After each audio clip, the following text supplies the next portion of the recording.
Mermelstein. The interviewer is Donna Puccini in Chicago. This is tape 4. Sam, you were telling us. I stopped there after my wife came. My girlfriend was not my wife. She came there to us, and we stayed there together. And then the transport went back home, so we went together home. And we came to Pilsen. Pilsen is a city that was the borderline.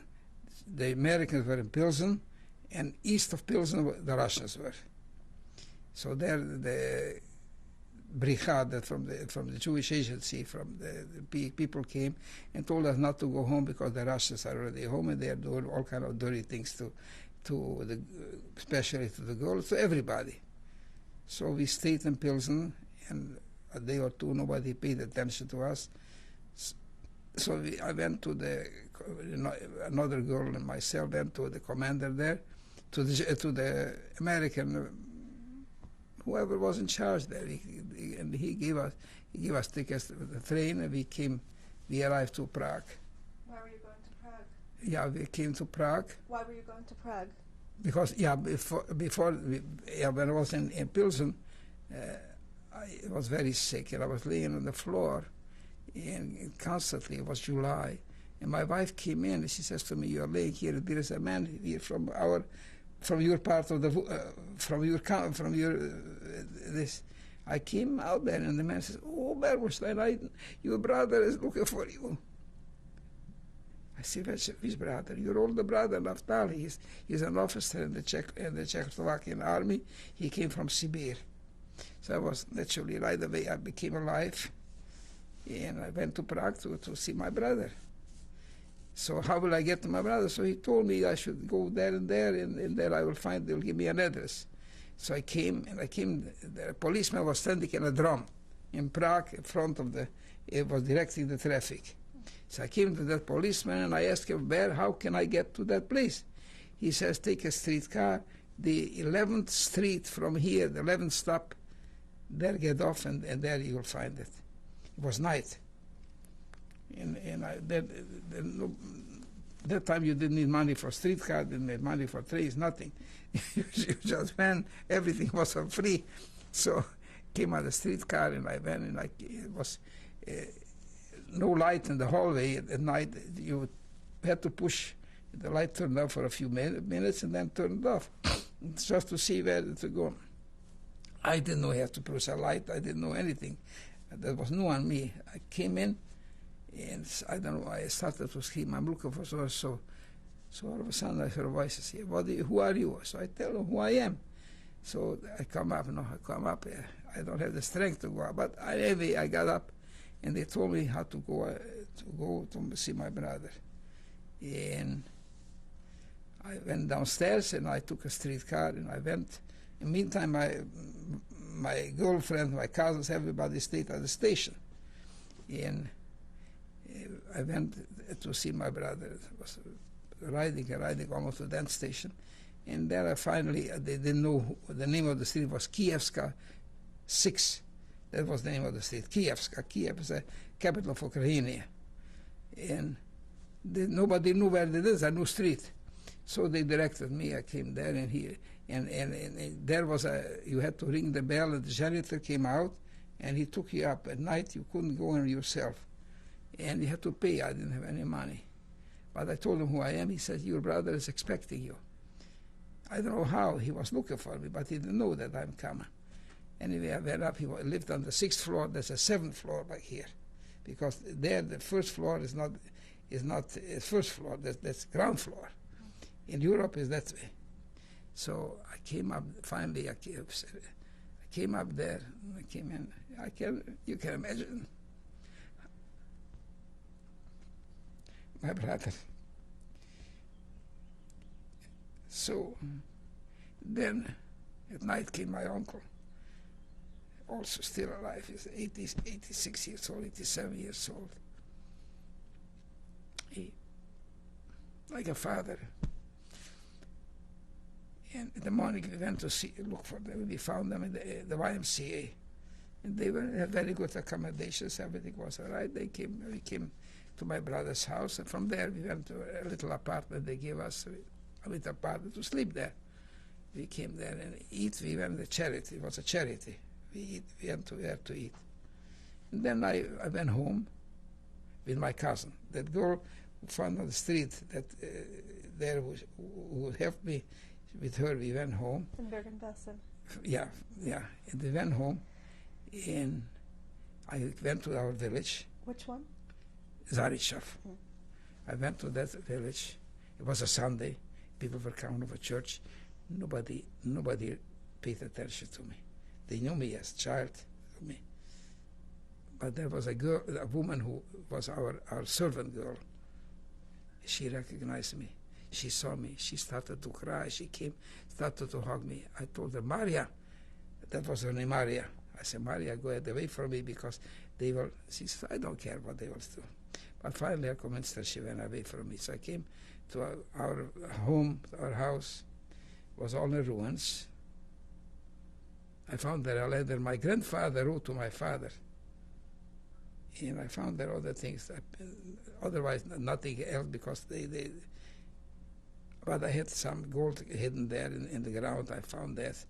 A few gold pieces, rings and things like that. That I recovered. There came a neighbor and he wanted to have the cow, he wanted to have this. I told him when I come back, I'll give it to you. I will take care of it now. I'm too weak for it. We went back to Uzhhorod. We came there. From there, right away, I went on the train. Came back to Liberec, to Prague. And from there, then I went to Liberec, and I had a business. I opened up a business. What kind of business? We were selling shirts, underwear, stockings, things like that. They call it in German Kurzware. That means small Kurzware. That means small merchandise. That's what I was selling. It wasn't no supply, nothing. It was anyway. We somehow made a go of it. Then my wife came. My wife, she wants to go home also, so she went home.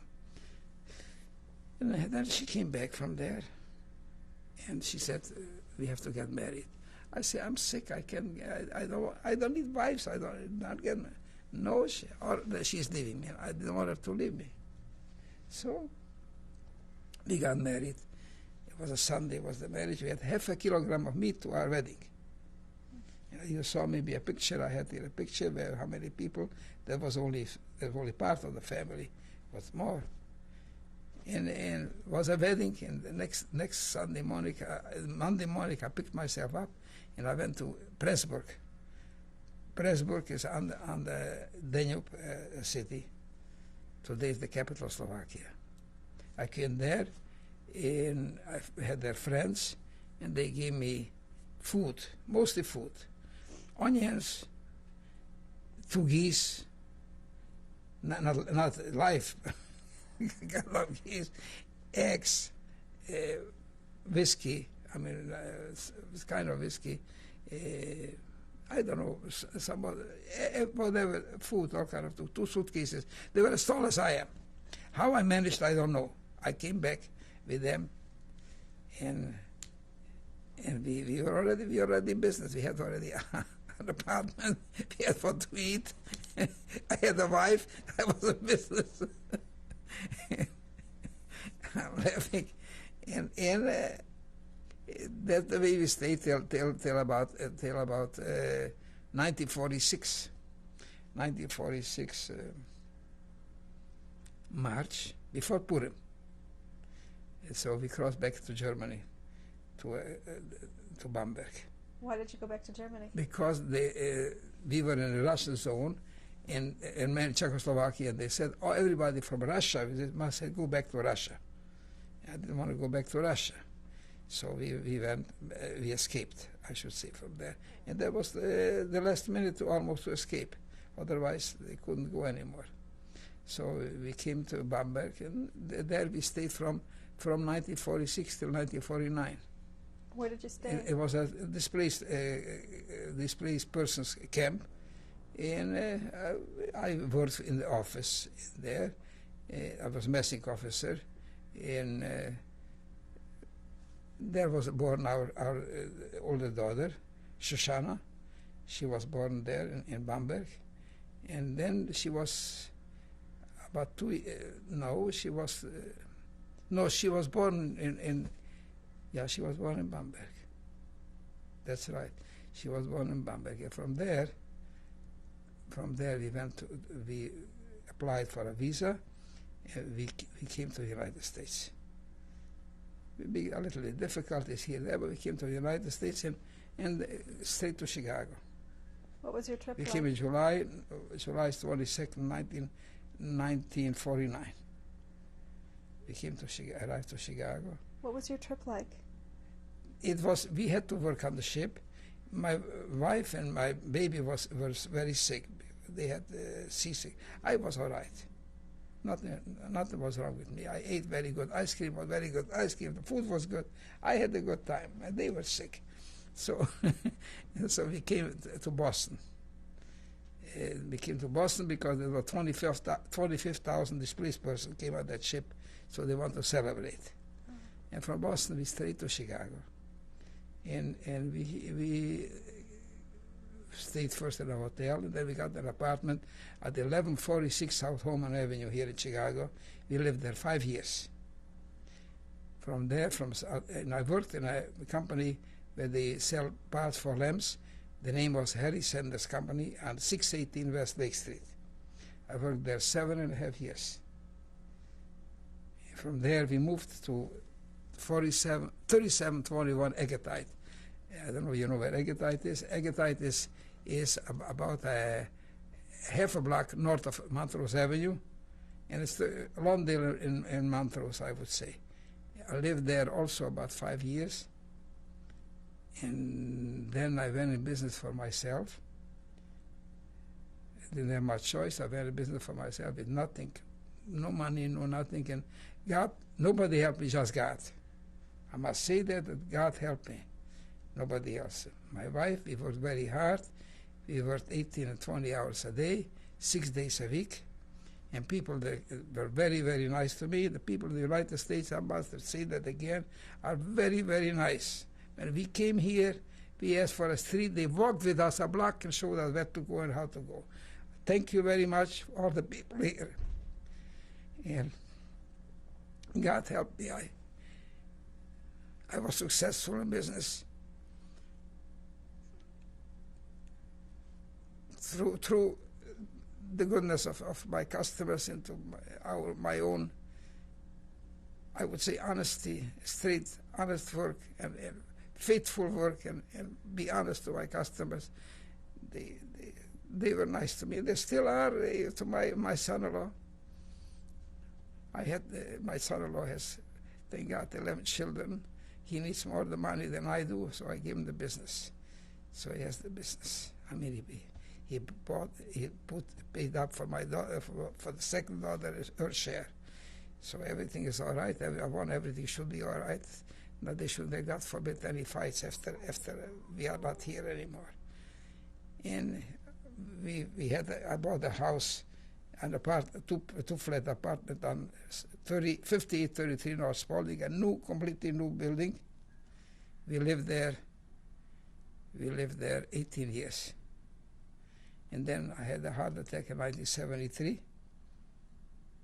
I came home from the hospital and I saw my wife is clean. It was in November 73. I came home about January and I saw my wife is cleaning the snow from my car and so on. I couldn't stand it.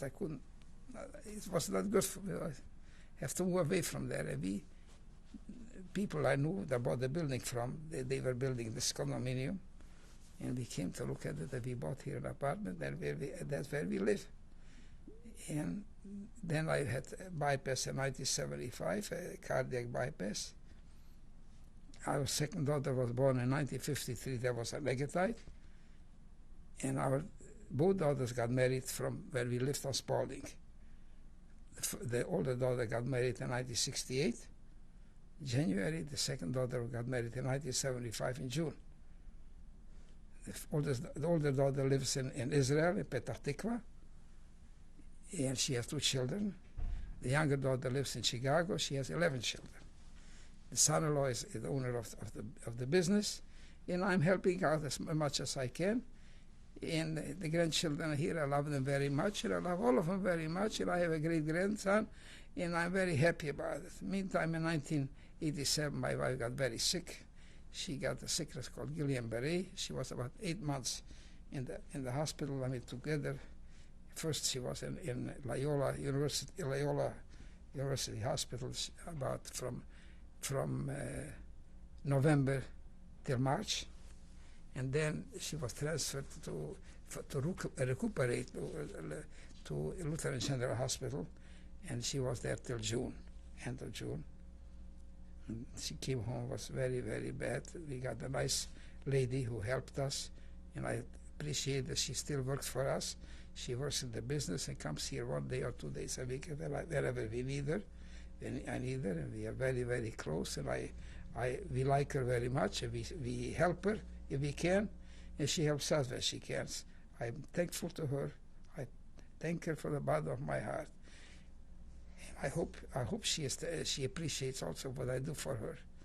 And this is the story of my life so far.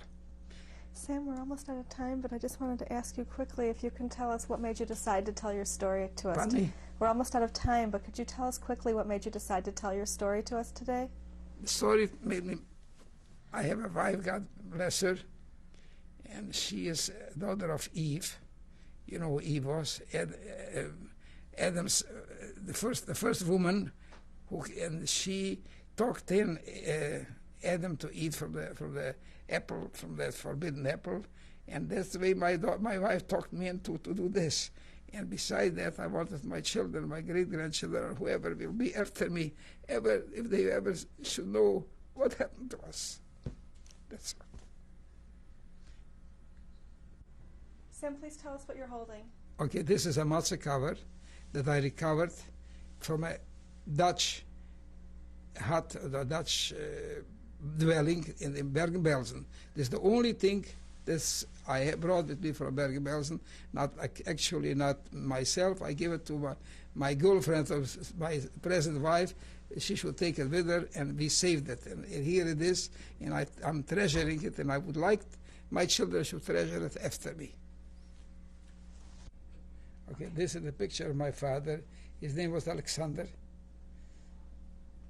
And at that time, it was probably taken when he came home from the field. He was in business, but when he came home, he loved to do agricultural business, gathering hay and things like that. Probably that time he came home, and he was a very simple man. Everything was good for him. Where was the photo taken? Photo was taken probably in somewhere in the fields. In what town? Pardon me? In what town? In Zarichov. Okay. And how I got it, my oldest brother gave it to me. A man came from our village who lives in Israel, and he gave it to him. This is my sister. She is two younger. Well, she was 2 years younger than I am. Her name was Leah. Actually, in Jewish, Rivka Leah.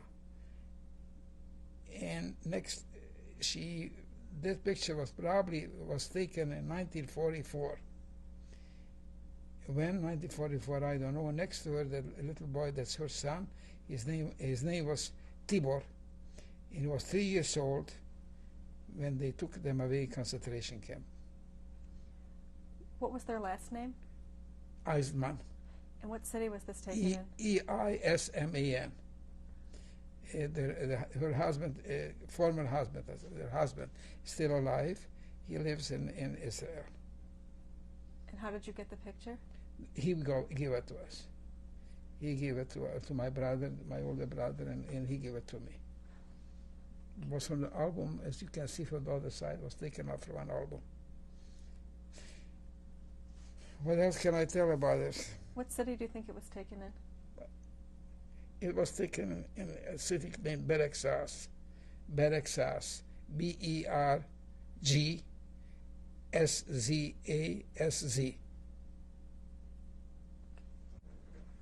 This is my picture, taken probably in Bergen-Belsen in 1945, I would say July, after liberation. I'm guessing it just, I don't know exactly this, but that's all. See there, my skinny face and everything else. Sorry, but I still was happy that I'm alive. Okay, this is my picture with our older daughter, Shoshana. She was about 3 months old, and the picture was taken in Bamberg. And the picture was was made by a friend of ours who at that time left Bamberg, went to Israel. Where he is today, if he is alive or not, I wouldn't know. But it's you see already my face looks a little bit different than the other picture, and I was very happy, as you can see in my face, that I'm happy with my daughter. What year was it? It was in 1946. 1946, I would say, maybe it was December or see how she is there, December 46 or January 47, something like this. But she was 2-3 months old. Okay, this is a picture of 3 brothers who are still alive. The left side is my brother Henry, and his Jewish name is Leibush. In the middle is my older brother Naftali. In the right side, that's myself. It was taken probably about 1953-54, when we were together. My brother came here for a visit from Israel. Okay, this picture is taken at Ari's, our grandson's wedding. From the left side, starting from the left side, is our granddaughter. Her name is Ilana. Next to her is our daughter Shoshana. Next to her is the bride, Shanit. Next is our grandson, the Hosen, Aaron. And next is our son-in-law, Yisroel Rich. Actually, Dr. Yisroel Rich, his mother with her. I call him Yisroel Rich, she would get insulted. I have to call it Dr. Yisroel Rich. So this was taken in November 19... wait a minute, now it's 1994, 1993. And where was it? In Israel, in Israel, the place where the wedding was. Was it a no? Huh? Rishon LeZion. This is the picture of our daughter, son-in-law, and grandchildren. The picture was taken sometimes in 1993. I will start again from the left side. The first one in the greenish dress is our oldest granddaughter. From that daughter. Her name is Esther Dora. She's quite a girl. Next to her is her sister Shira. She's a very, very smart girl, a very fine girl. Right in front of her is her mother. Her name is Shirley, or Shendel Rivka. And she is holding a baby. His name is Moti. And on her left is a girl in the pink dress. I call her princess, but her name is Chaya. Okay. Now, to the right of Shirley is our son-in-law. His name is Avraham. I call him Avrumi.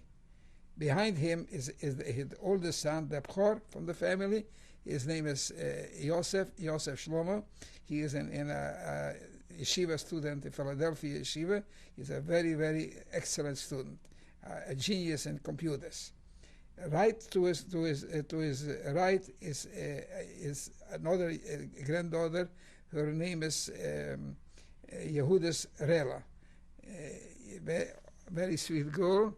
But she's a middle girl, so naturally the oldest they pay attention to the younger. The middle one they leave out. In front of her is an older granddaughter. Her name is Tova Alea. Tova means good, and Leah is Leah, so she's the good Leah. She's also a very nice girl. In the front of her is my other princess, her name is Rochi. She is a very good student. To her left is Sruli, the boy Sruli, also a very sweet boy. Some teeth are missing, so he's not talking so nice clearly. Next to him, to his right, is Shmuel Noach. He is named after my grandfather. He loves animals, especially he loves to study him, and his mother subscribes especially to such magazines where they show animals and insects. This is he loves these things. I hope he will be he will do something in that field. What's their last name? Eisenberg, And what's Isenberg. In what city is it in? pardon me? What city is this picture?